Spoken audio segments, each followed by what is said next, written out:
नमस्कार, 100% समाचारमा स्वागत छ। म प्रतिमा। सुरु गरौं 100% समाचार। प्रधानमन्त्री तथा अध्यक्ष केपी शर्मा ओली नेकपा पार्टी सदस्यबाट पनि निष्कासित। नेकपा दाहाल नेपाल पक्षले पौष 7 गते ओलीलाई नेकपा अध्यक्षबाट हटाउने गरेको थियो निर्णय। पार्टी केन्द्रीय कार्यालय पेरिसटाडामा आइतबार बसेको स्थायी कमिटी बैठकले ओलीलाई पार्टी सदस्यबाट समेत निष्कासन गर्ने निर्णय।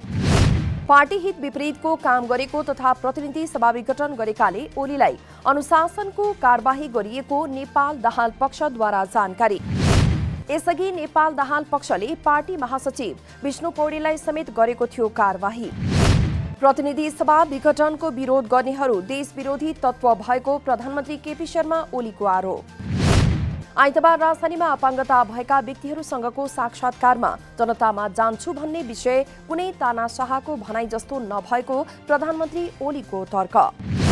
सांसद पद 5 वर्ष जागिर खाने थलो नभएको भन्दै आगामी वैशाखमा निर्वाचन भएरै छाड्ने प्रधानमन्त्री ओलीको दाबी।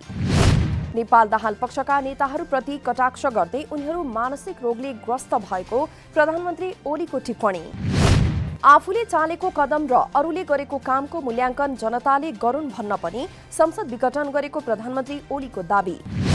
प्रधानमन्त्री केपी शर्मा ओलीको सरकार किर्ते भएको नेकपा नेपाल दाहाल पक्षका नेता भीम रावलको आरोप। कैलालीको धनगढीमा पत्रकारसँग कुरा गर्दै प्रधानमन्त्री ओलीले राजपत्रमा पहिलेको मिति राखेर किर्ते गरेको नेता रावलको भनाई। प्रधानमन्त्रीले राष्ट्रपतिलाई पत्र लेख्दा कुनै धारा उल्लेख नगरेर हताशको मनस्थितिमा पत्र लेखेको नेता रावलको आरोप। निर्वाचनबारे अहिले छलफलको विषय नभएको बताउँदै अहिलेको मुख्य काम किर्ते र लोकतन्त्रमाथिको प्रहार रोक्ने रहेको नेता रावलको भनाई। कोरोना महामारीको प्रकोप रहेका बेला खोपका लागि खरबौं रकम आवश्यकता परेको भन्दै निर्वाचनको ढोङ नपिट्न प्रधानमन्त्री ओलीलाई नेता रावलको आग्रह। प्रधानमन्त्री केपी शर्मा ओली व्यवस्था नै परिवर्तन गर्ने खेलमा लागेको नेकपा नेपाल दाहाल पक्षका नेता भीम आचार्यको भनाई। सुनसरीमा आयोजित नेपाल दाहाल पक्षको विरोध प्रदर्शन कार्यक्रममा ओली नेतृत्वको सरकार गलत बाटोमा हिँडिरहेको नेता आचार्यको आरोप।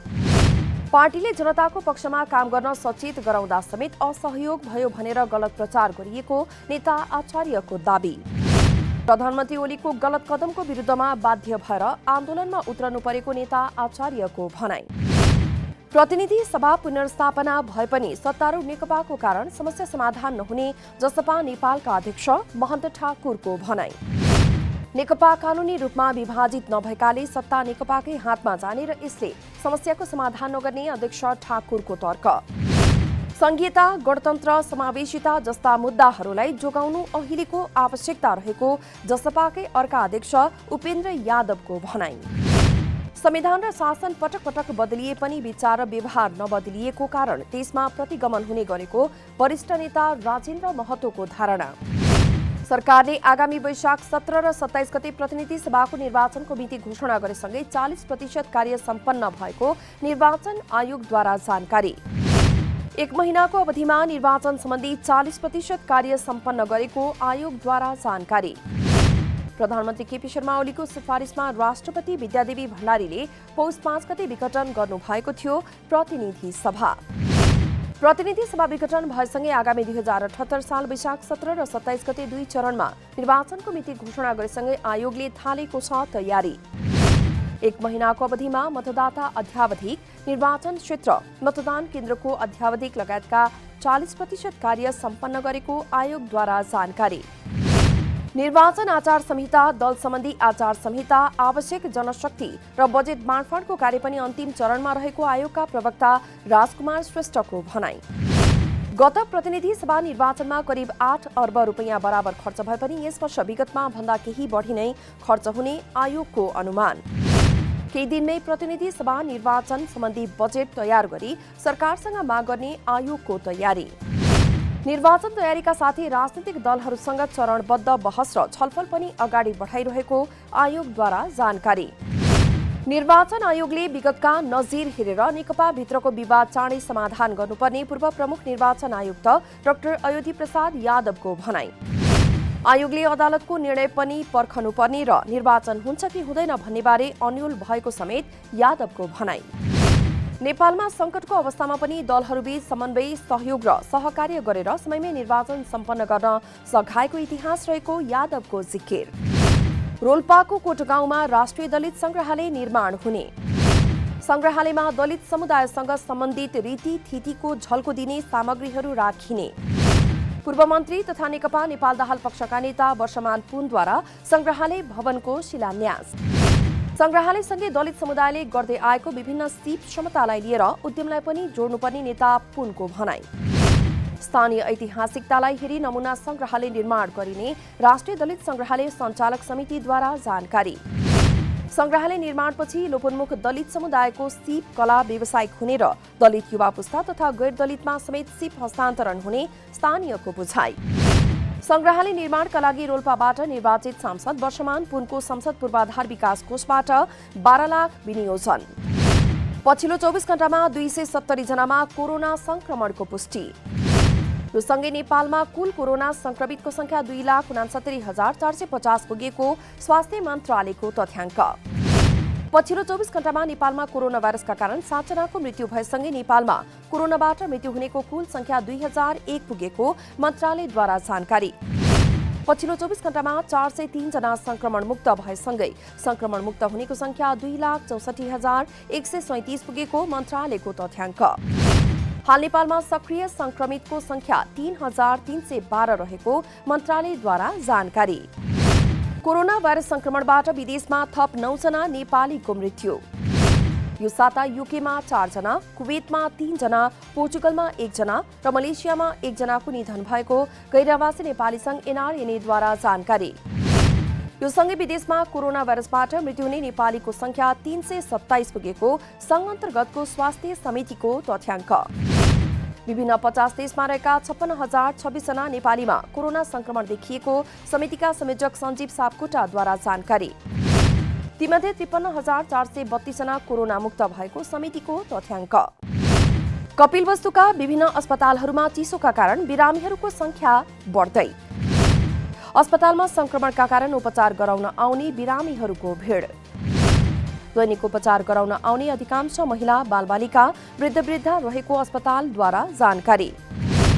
चितवनमा रहेका 348 जना HIV संक्रमितको परिवारलाई निःशुल्क स्वास्थ्य बीमा। स्थानीय तहसँगको समन्वयमा एड्स हेल्थ फाउन्डेसनको सक्रियतामा उनीहरूका परिवारको गरिएको हो स्वास्थ्य बीमा। बीमा गर्नेमा सबैभन्दा धेरै भरतपुर महानगरपालिकाका संक्रमित रहेको फाउन्डेसन चितवनका प्रमुख कृष्णहरि सापकोटाद्वारा जानकारी। स्थानीय तहले नीति तथा कार्यक्रममा राखेर नै गरेका हुन् उनीहरूको बीमा। संक्रमित खुलेर आउने वातावरण बनाउनका लागि सञ्चालन गरिएको हो निःशुल्क स्वास्थ्य बीमा कार्यक्रम। बीमा गरिएका परिवारमा एकभन्दा बढी समेत संक्रमित रहेको प्रमुख सापकोटाको भनाई। जिल्लामा अहिले रहेका 1,926 संक्रमित मध्ये 147 बालबालिका रहेको फाउन्डेसनद्वारा जानकारी। सप्तरीमा नेपाल टेलिकमको BTS साइटमा लाखौं रुपैयाँ बराबरको सामान लुटपाट गर्ने गिरोह पक्राउ। पक्राउ पनिमा सिराहाकुलाहा नगरपालिका 13 का 22 वर्षीय राकेश यादव, सोही नगरपालिका 3 ठगराहाका 35 वर्षीय सूर्य नारायण महतो रहेको प्रहरीद्वारा जानकारी। त्यस्तै 35 वर्षीय पवन जयसवाल र गोलबजार नगरपालिका 4 का 41 वर्षीय दीपक अग्रवाल पक्राउ परेको प्रहरीद्वारा जानकारी। गत पौष 23 गते बिहान टेलिकमको कर्मचारी हुँ भन्दै सुरुङ्गा नगरपालिका 2 हर्दियामा रहेको नेपाल टेलिकमको GSM मोबाइलको BTS साइटमा गरेका थिए लुटपाट। उनीहरूले करिब 10 लाख मूल्य पर्ने 24 थान ब्याट्री तथा 35 mm को 20 र अर्थिङ केबल 25 मिटर लुटेको जिल्ला प्रहरी कार्यालय सप्तरीद्वारा जानकारी। उनीहरूको साथबाट ना 4 ख 7246 नम्बरको मिनी ट्रक र 7 थान ब्याट्री बरामद गरिएको प्रहरीद्वारा जानकारी। राजस्व संकलन गर्न राष्ट्रिय वाणिज्य बैंक NCHL र IME पे बीच सम्झौता। राष्ट्रिय वाणिज्य बैंकले संकलन गर्दै आइरहेको सरकारी कर तथा राजस्व PSP मार्फत संकलन गर्नका लागि भएको हो त्रिपक्षीय सम्झौता। सरकारी राजस्व PSP मार्फत संकलन गर्ने नीति रहेको र त्रिपक्षीय सम्झौता पश्चात सेवाग्राहीहरूले सरकारी राजस्व IME एप प्रयोग गरी सजिलै दाखिला गर्न सक्ने। त्रिपक्षीय सम्झौताले आम सेवाग्राहीलाई सरकारी राजस्व दाखिला गर्न सहज हुने बैंकका CEO किरण कुमार श्रेष्ठको भनाई। विद्युतीय भुक्तानी सेवालाई आम जनमानसको पहुँचसम्म पुर्याउन र कर तथा राजस्व भुक्तानी लगायत अन्य सेवा गुणस्तरीय तरिकाले प्रदान गर्ने आईएनए को प्रतिबद्धता। कृषिको प्राथमिक उत्पादनको क्षेत्रमा वैदेशिक लगानी भित्र्याउने सरकारी निर्णयको विरोधमा सरकारवालाहरूले गरेका छन् प्रदर्शन। खाद्यका लागि कृषि अभियानको आयोजनामा आइतबार काठमाडौँको माइती घरमा सरकारवालाहरूले गरेका हुन् प्रदर्शन।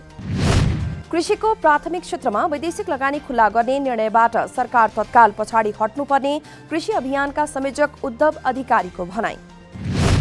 आफूहरूले वैदेशिक लगानीको नभई प्राथमिक कृषिमा वैदेशिक लगानी ल्याउने र विदेशीलाई कृषि प्राकृतिक क्षेत्रको जिम्मा लगाउने कुराको विरोध गरेको अधिकारीको दाबी।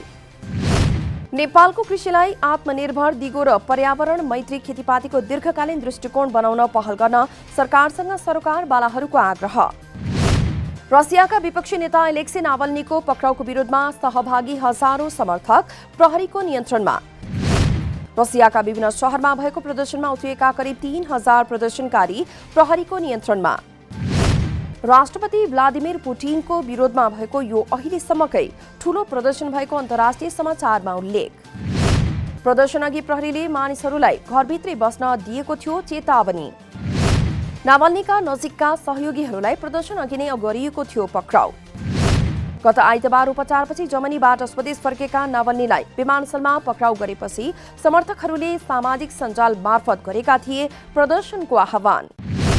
विश्वकै सबैभन्दा ठूलो लागु औषध समूहका नायिका सोची लभ नेदरल्यान्डमा पक्राउ। सबैभन्दा बढी खोजी गरिएका फरार अभियुक्त मध्येका एक मानिने लभलाई नेदरल्यान्ड्सको एम्स्टर्डम स्थित स्किपोल विमानस्थलबाट पक्राउ गरिएको बीबीसीमा उल्लेख। चीनमा जन्मिएका क्यानेडियन नागरिक सोचीको गिरोहले एसियाभर हुने $70 अर्ब बराबरको गैरकानूनी लागु औषध कारोबारको ठूलो भाग उगटेको बीबीसीमा उल्लेख। एक दशक अघिदेखि प्रहरीको निगरानीमा परेका सो क्यानाडातर्फ जाने क्रममा पक्राउ परेको बीबीसीमा उल्लेख। सोको पक्राउका लागि एएफपीको नेतृत्वमा विश्वभरका करिब 20 वटा निकायले सहकार्य गरेको रोयटर्समा उल्लेख। लागु औषध ओसार पसारको आरोपमा सन् 1990 ताका अमेरिकामा पक्राउ परेपछि उनले 9 वर्ष जेलमा बिताएको रोयटर्समा उल्लेख। चीनको पूर्व प्रान्तस्थित सुनखानीमा फँसेका 11 जना मजदुरको सकुशल उद्धार। खानीमा अझै 11 जना भित्रै फँसेको अधिकारीहरूद्वारा जानकारी। खानीमा फँसेका मजदुरहरूको उद्धारका लागि 633 जना उद्धारकर्मी र 407 वटा उपकरण परिचालन गरिएको बीबीसीमा उल्लेख। गत जनवरी 10 मा करिब 600 मिटरको गहिराईमा फँसेका थिए ती मजदुरहरू।